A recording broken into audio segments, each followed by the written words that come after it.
지난 한 해 미국과 중국의 무역 분쟁이 계속해서 이슈가 되면서 글로벌 금융시장이 좀 많이 출렁였습니다. 올 한 해는 과연 안전할 수 있을지 많은 분들의 귀추가 모여지고 있는데요. 글로벌 시장 전망에 대해서 저희가 속속들이 파헤쳐 보도록 하겠습니다. 자, 오늘 이 시간에는 대신증권의 이경민 연구원과 함께합니다. 어서 오세요. 네, 안녕하십니까. 네, 반갑습니다. 네. 자, 일단 2019년의 글로벌 경제 전망이 어떤지가 좀 궁금합니다. 어떻습니까?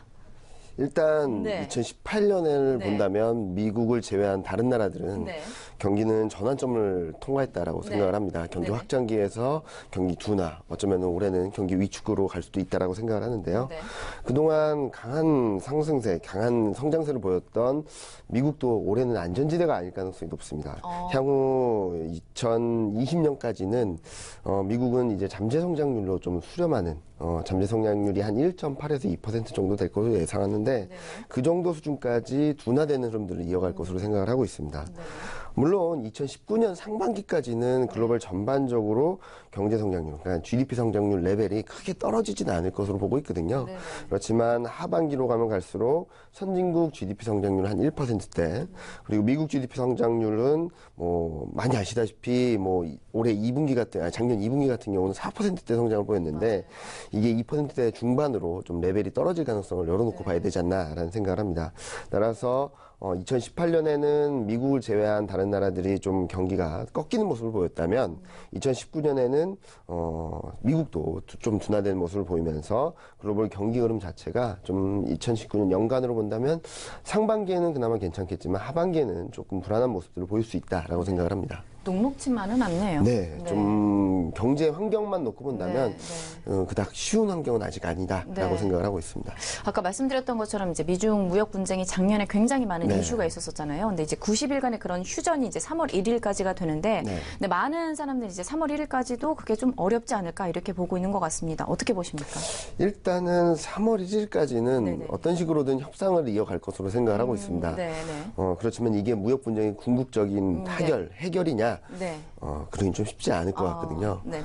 일단 작년부터 이어져 왔던 무역 분쟁의 긴장감은 그리고 긴장의 강도는 조금 완화될 수 있다라고 생각을 합니다. 무슨 말이냐면 작년에는 뭐 트럼프와 그리고 중국 간의 굉장히 강대강 대결, 서로 무역 보복 관세를 부과하고 보복 관세를 하는 그런 강대강 대결이었다면 올해는 무역 분쟁, 그러니까 관세 분쟁은 조금은 톤 다운 되는데 패권 분쟁으로 갈 수도 있다라고 생각을 하거든요. 네. 특히 지금 보면은 트럼프도 관세 카드는 마지막 하나 남아 있습니다. 네. 2,570억 정도 남아 있는 상황이고 중국은 이제 관세 카드는 다 소진한 상황이다 보니까 서로 간의 산업이라든지 기업 제재를 통해서 무역 분쟁을 이어갈 수 있다라고 생각을 하고요. 무엇보다도 정치 사회적인 문제로까지 이어질 수 있다는 부분들이 좀 잠재적 리스크로 남아 있다라고 생각을 하고 있습니다. 네. 근데 2019년에는 무역 분쟁이 긴장되느냐, 강해지느냐, 네, 완화되느냐, 그렇죠. 그거보다도 네.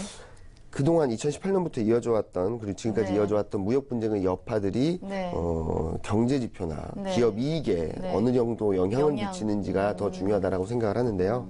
10월 달, 그리고 최근까지도 기업 실적들에 대한 불안감들이 굉장히 큽니다. 특히 네. 애플 실적 같은 경우를 보면은 어제 실적 전망치를 하향 조정한 이유 중에 하나가 가장 큰 이유가 중화권에서의 매출이 급감을 했기 때문이거든요. 네. 이런 것들을 본다면 미국을 비롯한 글로벌 경제나 기업 이익에 네. 무역 분쟁의 부정적인 여파가 얼마나 미치는지가 아마 올해 더 중요한 이벤트, 중요한 이슈가 되지 않을까라는 생각을 하고 있습니다. 네. 뭐 안팎으로 참 쉽지가 않은 것 같은데 한 가지 이슈가 더 있잖아요. 그 금리 인상과 관련돼서도 좀 거론이 되고 있는데 미국의 경기 둔화가 어떻게 보면 이제 불가피한 네. 상황인데 미국의 금리 인상의 사이클은 그럼 조기 종료된다라고 봐야 될까요? 조기 종료 가능성 굉장히 높다라고 생각을 하고 있습니다. 네. 저희는 대신증권에서는 저희 채권 네. 애널리스트가 10월 달부터 네. 2019년 미국 금리 인상은 한 번밖에 없을 거다라고 얘기를 계속 해왔거든요. 네. 그 이유는 경기가 안 좋아질 게 좀 뻔하게 보이고 물가 상승 압력은 유지되거나 아니면 좀 더 높아질 수 있다 하더라도 경기 여건 때문에 안 좋게 그러니까 금리 인상을 더 이상 못하는 환경으로 갈 거다라고 전망을 하고 있습니다. 물론 지금 현재 본다면 그 가능성이 굉장히 높아지고 있는 상황이죠. 네네. 금리도 계속 하락하고 있고 네. 그런 상황에서 본다면 미국 금리 인상의 조기 종료는 상반기 중에 확인할 수 있을 것으로 생각을 하고 네. 그에 따라서 시장 상황도 굉장히 많이 변하지 않을까라는 예상을 하고 있습니다. 한 번 정도 네. 예상. 아마 3월 달, 늦어도 6월 달 정도 한 번 정도 하고 추가적인 금리 인상은 어렵게 어렵지 가는 않을까. 상황으로 예상을 하고 있습니다. 네, 좋습니다. 자, 그렇다면 이제 다수의 전문가들이 어떻게 보면 이제 하반기 말씀하셨던 것처럼 이제 네. 금리 인상의 회수에 대해서도 굉장히 이제 작게 예상을 하고 있는 상황인 것 같은데 네. 코스피 같은 경우에는 이제 반등에 대해서 여부가 많이 궁금해하고 계신 것 같습니다. 이 부분에 대해서는 어떻게 생각하고 계십니까? 코스피 시장을 보면은 아마도 뭐 다들 느끼실 것 같습니다. 네. 작년을 기점으로 상승 추세는 좀 끝났다라고 네. 볼 수도 있겠는데 그렇다면 이제 어떻게 대응을 하느냐라는 부분인데요. 저는 분명히 가격이나 밸류에이션 매력에 따라서 반등 신호는 충분히 나올 수 있다라고 생각을 네, 하고 네.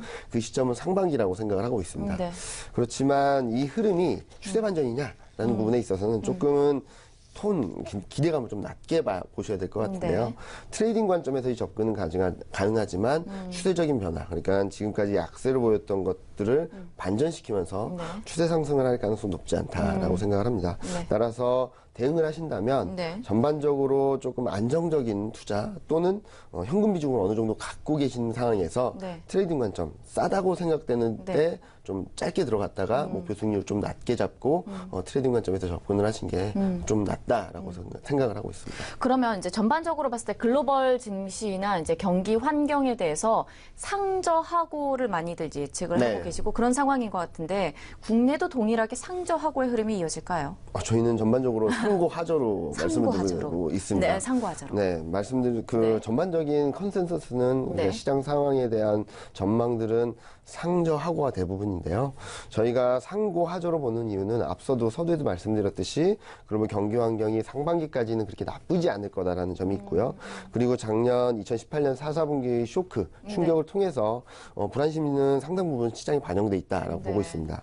그리고 많은 분들이 전망하는 것처럼 하반기에 미국 금리 인상이 멈추게 되면 달러는 좀 약해지지 않을까라는 기대들을 많이 하시는데 저희는 미국 경기까지 안 좋아져서 미국이 금리 인상을 못한다라는 시그널은 안전자산에 대한 선호 심리를 좀 더 높일 수 있다라고 생각을 하거든요. 네. 그렇게 되면 오히려 달러는 약해지기보다는 강해질 가능성이 있다.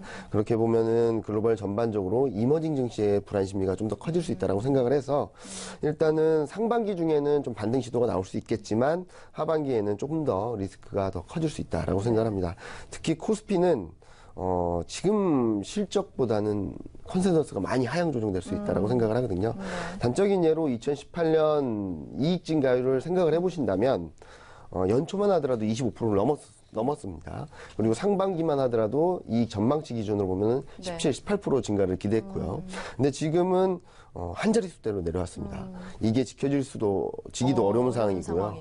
그렇게 본다면 지금 2019년 이익에 있어서도 네. 좀 눈높이를 낮춰야 되는데 아마 현실화될 수 있는 이익 증가율은 마이너스 10% 밑으로도 갈 수 있다라고 본다면 하반기로 가면 갈수록 기업 이익에 대한 신뢰도 불안 심리가 커지면서 코스피도 지금 레벨보다 더 낮아질 수도 있다라고 생각을 합니다. 따라서 대신증권에서는 코스피 2019년 밴드를 1900에서 2300포인트로 말씀을 드리는데요.